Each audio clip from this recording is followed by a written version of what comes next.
how to use OmniHuman's AI Pika 2.1 model.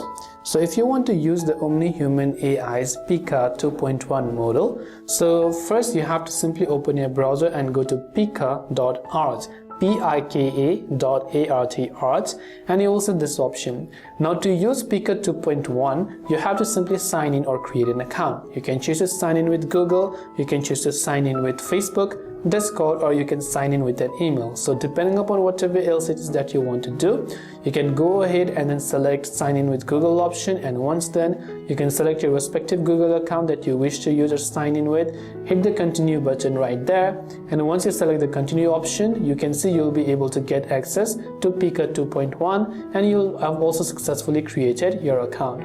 So I hope this video helped you. If you have got any further questions, feel free to leave them down below. Thanks for watching till the very end, and see you soon in the next video.